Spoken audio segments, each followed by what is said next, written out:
పేదవారి యాపిల్గా ఒకప్పుడు పరిగణించబడ్డ జామకాయ ఇప్పుడు తైవాన్ రకాల రాకతో ఖరీదైన ఫలంగా రూపాంతరం చెందబోతోంది. గతంలో లక్నో 49, అలహాబాద్ సఫేద్ రకాలను రైతులు ఎక్కువగా సాగు చేసేవారు. ఎటు చూసినా 6 మీటర్లు లేదా 5 మీటర్ల దూరం పెట్టి ఎకరాకు 112 లేదా 160 మొక్కలు నాటేవారు. అలా నాటినప్పుడు రెండవ ఏడాది నుంచి కాపుకొచ్చి 5 ఏళ్లకు గానీ దిగుబడులు స్థిరపడేవి కావు. ఎకరాకు 4-5 టన్నులకు మించి దిగుబడి తీయడం కష్టమయ్యేది. అయితే ఇటీవల అధిక సాంద్ర విధానం పుణ్యమాని ఎకరాకు 400 నుంచి 1000 మొక్కలు నాటుతున్నారు. అత్యధిక సాంద్రత లేదా మెడో పద్ధతిలో వరుసల మధ్య 2 మీటర్లు, మొక్కల మధ్య 1 మీటరు దూరం పెట్టి 2000 మొక్కలు నాటే పద్ధతిని సైతం కొందరు అభ్యుదయ రైతులు మహారాష్ట్ర, ఉత్తరప్రదేశ్ రైతుల స్ఫూర్తితో ఆచరణలో పెడుతున్నారు.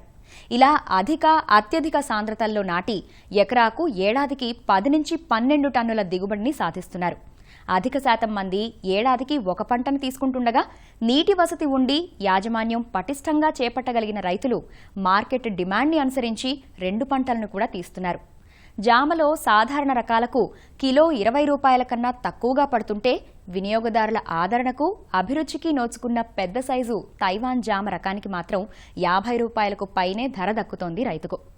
నేరుగా సూపర్ మార్కెట్లకు విక్రయించేవారు 80 నుంచి 100 రూపాయల ధరను అందుకుంటున్నారు. మొక్కల ఖరీదు కాస్త ఎక్కువైనా తైవాన్ రకాలను అధిక సాంద్ర విధానంలో నాటుకుని మంచి ఆదాయాన్ని చవిచూస్తున్నారు ఇరు రాష్ట్రాల తెలుగు రైతులు. అయితే అధిక సాంద్రతలో సాగు చేసినప్పుడు మొక్క ఎత్తు పెరగకుండా గుబురుగా పెరగటం పైన రైతులు శ్రద్ధ పెట్టాలి. ఇందుకోసం క్రమం తప్పకుండా చేపట్టాల్సింది కొమ్మ కత్తిరింపుల యాజమాన్యం. మనం ఏ సమయానికి కాయ కావాలనుకుంటున్నామో అందుకు 6 నెలలు ముందుగా కొమ్మ కత్తిరింపు చేసుకోవాలి. మరి అధిక సాంద్ర జామ తోటల్లో శీతాకాలపు పంట కోసం ప్రస్తుత సమయంలో కొమ్మ కత్తిరింపు ఏ విధంగా చేపట్టాలి అన్న వివరాలను కొండా లక్ష్మణ్ తెలంగాణ రాష్ట్ర ఉద్యాన విశ్వవిద్యాలయం సంగారెడ్డి ఫల పరిశోధనా స్థానం శాస్త్రవేత్త డాక్టర్ అడపా కిరణ్ కుమార్ నుంచి తెలుసుకుందాం.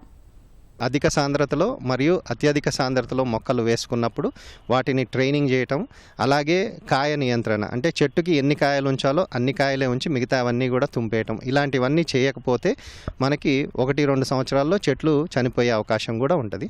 అట్లాగే ఈ ఎరువుల యాజమాన్యం కూడా అధిక సాంద్రత అత్యధిక సాంద్రతలో వేసినప్పుడు సేంద్రియ ఎరువులు ఎక్కువగా వాడాలి. ఒక 70% వరకు మనం సేంద్రియ ఎరువులు వేసుకొని ఆ తర్వాత మిగతాది రసాయనిక ఎరువులు వేసుకోవాలి. అలా అయితేనే చెట్లు బలంగా ఉండి మనకి విల్ట్ అనేది రాకుండా ఉంటుంది. అలాగే మనం ఈ ట్రైకోడర్మా, సూడోమోనాస్ తప్పనిసరిగా మనం ఈ పశువుల ఎరువులో కలుపుకొని వేసుకున్నట్లయితే చెట్లు బలంగా ఉండి మనకి మంచి దిగుబడులు వచ్చే అవకాశం ఉంటుంది. ప్రత్యేకంగా ప్రూనింగ్ ట్రైనింగ్ కనుక చూసుకున్నట్లయితే మొక్కలు పెట్టిన తర్వాత అధిక సాంద్రత లేదా అత్యధిక సాంద్రతను బట్టి మనము ముందుగా కాండం అనేది ఎక్కడ కట్ చేయాలనేది నిర్ధారించుకోవాలి. అత్యధిక సాంద్రతలో అంటే అల్ట్రా హై డెన్సిటీలో కనుక పెట్టుకుంటే మనము ఒక 45 సెంటీమీటర్ల దగ్గర తలలు కొట్టేసి అక్కడి నుంచి మనకి కొమ్మలు వచ్చేటట్లు చూసుకోవాలి. అధిక సాంద్రతలో ఒక 50 నుంచి 60 సెంటీమీటర్ల దగ్గర వచ్చేటట్టు చూసుకోవాలి కొమ్మలు. ఇలా మనం ఎక్కువ దూరం లేదా తక్కువ దూరం పెట్టినప్పుడు ఎక్కడ కట్ చేయాలి అనేది నిర్ణయించుకోవాలి. ఒకవేళ అత్యధిక సాంద్రత అంటే మొక్కల దూరం వరుసల మధ్య అలాగే మొక్కల మధ్య తక్కువ దూరం ఉన్నట్లయితే మనం కిందకే కట్ చేయాల్సి వస్తుంది. అంటే సుమారు 45 సెంటీమీటర్ల దగ్గర కట్ చేసుకోవాల్సి వస్తుంది. దాని మీద మనం 3 కొమ్మలు కనుక పెంచుకొని వాటిని కూడా ట్రైనింగ్ చేసుకోవాలి. మొదటి సంవత్సరంలో మనం మొక్కని పెంచుకోవడానికి ప్రయత్నించాలి. ఆ తర్వాత మనం కాపు తీసుకోవాలి. అయితే ఈ ప్రూనింగ్ ట్రైనింగ్ చేసినప్పుడు ప్రతిసారి కూడా ఈ కత్తిరింపులు చేసినప్పుడు మనము వాటికి క్లోరిపైరిఫాస్ ఒక 2.5 ml లీటర్ నీటికి, అలాగే బ్లైటాక్స్ COC కాపర్ ఆక్సిక్లోరైడ్ 3 గ్రాముల లీటర్ నీటికి కలుపుకొని పిచికారీ చేసుకున్నట్లయితే వాటిని చీడపీడల నుంచి కూడా కాపాడుకోవచ్చు. ఇలా ప్రూనింగ్ ట్రైనింగ్ కనుక చేసుకొని మనం కాయ నియంత్రించుకొని చెట్టుకి ఎంత కాయ తీయాలో అంత కాయ కనుక తీసినట్లయితే మనకి మంచి దిగుబడులు వస్తాయి. అలాగే చెట్లు ఎక్కువ కాలం బతికే అవకాశం ఉంటుంది. ఒకవేళ 2 సంవత్సరాలు 3 సంవత్సరాల్లో మనకి చెట్లు చనిపోతున్నాయి అంటే మనం యాజమాన్య లోపం అని అనుకోవాలి. ఇందులో ఖచ్చితంగా సేంద్రియ ఎరువులు, అలాగే ప్రూనింగ్ ట్రైనింగ్ ఇవన్నీ పాటించినట్లయితే మనకి ఈ అధిక సాంద్రత అలాగే అత్యధిక సాంద్రతలో మంచి దిగుబడులు వచ్చే అవకాశం ఉంటుంది. అయితే ఈ ప్రూనింగ్ చేసే సమయం కూడా మనం చూసుకోవాలి. వేసవి కాలంలో పంట తీస్తామా, చలికాలంలో పంట తీస్తామా, లేదా వర్షాకాలంలో పంట తీస్తామా అనేది నిర్ధారించుకోవాలి. అయితే మనకి చలికాలంలో వచ్చే కాయ మంచి నాణ్యమైన కాయ, అంటే నవంబర్, డిసెంబర్, జనవరి ఈ సమయంలో వచ్చే కాయ చాలా నాణ్యమైన కాయ. దానికి తగ్గట్టుగా మనము ఈ ప్రూనింగ్ అనేది చేసుకోవాలి. ఈ ప్రూనింగ్ చేసుకునేది మనము ఏప్రిల్ చివరిలో కానీ మే మాసంలో కనుక చేసుకున్నట్లయితే మనకి ఈ నవంబర్, డిసెంబర్లో మంచిగా నాణ్యమైన కాయలు వచ్చే అవకాశం ఉంటుంది. ఒకవేళ మార్కెట్లో కనుక మనకి ఏదో ఒక సమయంలో డిమాండ్ ఉన్నది అనుకుంటే దానికి తగ్గట్టుగా మనం కత్తిరింపులు చేసుకొని ఆ సమయంలో పంట తీసుకునేటట్లు చూసుకోవాలి. అలాగే ఇప్పుడు అధిక సాంద్రత మరియు అత్యధిక సాంద్రతలో వేసుకునే రైతులు తప్పనిసరిగా మొక్కలకు అన్నిటికి కూడా మల్చ్ వేసుకోవాలి. ఈ పాలిథీన్ మల్చ్ 100 గేజ్ మల్చ్ వేసుకోవాలి.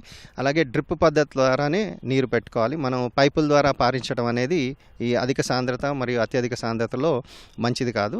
తప్పనిసరిగా డ్రిప్ ద్వారానే మనము నీరు పెట్టడం, అలాగే ఎరువుల యాజమాన్యం కూడా ఈ ఫర్టిగేషన్ ద్వారా కనుక చేసుకున్నట్లయితే మనకి కాయలన్నీ కూడా యూనిఫామ్ సైజ్ వచ్చి మనకి మంచి దిగుబడులు వచ్చే అవకాశం ఉంటుంది. 3 దశాబ్దాలుగా జామ తోటల సాగులో అనుభవం గడించిన రైతు మద్దిపాటి సూర్యనారాయణ పశ్చిమ గోదావరి జిల్లా తాడేపల్లిగూడెం మండలం కడియద్ద గ్రామాల్లో 40 ఎకరాల్లో Allahabad Safeda, Taiwan pink, Taiwan white రకాల జామను అధిక సాంద్ర విధానంలో ఎకరాకు 1000 మొక్క నాటి సాగు చేస్తున్నారు ఈయన.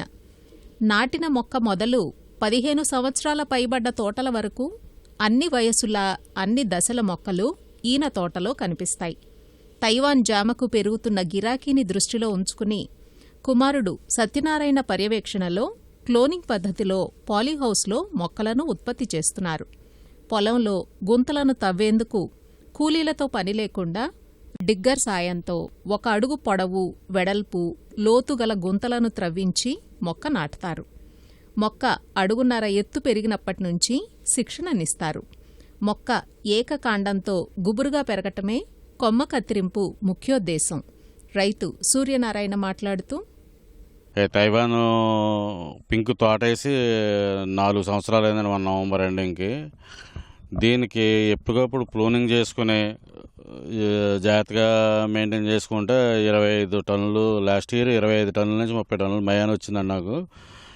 ప్రూనింగ్ 3 నెలలకే 4 నెలలకే కాదండి, ఎప్పుడు మనకి వేస్ట్ కొమ్మ ఉంటే అప్పుడు తీసుకోవచ్చు అండి. కొమ్మ జాగ్రత్తగా ఒకదాని చెట్లోకి ఒకటి వెళ్ళిపోకుండా, హైట్ వెళ్ళిపోకుండా జాగ్రత్తగా చేసుకుంటే ప్రూనింగ్ వల్ల మనకి దిగుబడి పెరుగుద్దండి. వేస్ట్ కొమ్మ తీసేదాడికి ఉన్న బలవంతా కాయకెళ్ళి కాయ మంచి బాగా తయారవుద్దండి. కాయ సైజు రావాలంటే కొంత కాయ తెంపేసుకోవాలండి. ఈ వెరైటీలో పిండి ఎక్కువగా వచ్చేస్తున్నాడు, బాగా ఎక్కువ వస్తుంది పిండి. ఆ పిండి ఎక్కువ రావడం వల్ల ఎక్కువ న్యూట్రియన్స్ అవి ఇవ్వాల్సి వస్తుంది, బలం అది ఎక్కువ ఇవ్వాల్సి వస్తుంది. అలాగే కాయ కూడా కొంత తుంచుకుంటే ఇంకా బాగా సైజు బాగా వస్తుంది. ఎరువులు వచ్చి ఎప్పుడు కాయ పూత పిండి ఉంటుందండి. కాపు అయిపోవడంతో మళ్ళీ కాపుకి గోళికాయ సైజులో పిండి తయారైపోతుందండి. ఆ పిండికి ఒకసారి మందు పెడతామండి. అలా సంవత్సరానికి 3 సార్లు మందు పెడతామండి. ఎరువుల యాజమాన్యం, అలాగే వాటర్ మేనేజ్మెంటు, తర్వాత ఈ ప్రూనింగ్ సిస్టమ్ అంతా కరెక్ట్గా మెయింటైన్ చేస్తాయండి. ఈ 30 టన్నుల వరకు వచ్చే అవకాశం ఉందండి దీంట్లోనూ. కొమ్మ కత్తిరింపు గురించి వెంకటరామన్న గూడెంకు చెందిన మరో రైతు అబ్బూరి రామకృష్ణ వివరిస్తూ, ఇది 2వ మాసం మొక్క అండి. ఇటు 2 బ్రాంచెస్ ఉన్నాయి కాబట్టి 2 బ్రాంచెస్ స్ట్రైట్గా పెరుగుతుంది కాబట్టి మనం ఈ పక్క కొమ్మలు కట్ చేసుకుంటూ వెళ్తామండి. మనకి ఒక 3 అడుగుల ఎత్తు వరకు ఈ అవసరం లేదు. ఈ 2 బ్రాంచెస్ స్ట్రైట్గా పైకి వస్తున్నాయి కాబట్టి వీటిని ఒక 3 అడుగులు ఎత్తు వచ్చే వరకు ఇలా తినగానే ఉంచుతామండి. 3 అడుగులు ఎత్తు తర్వాత ఈ సుతకొమ్మను తీస్తాం.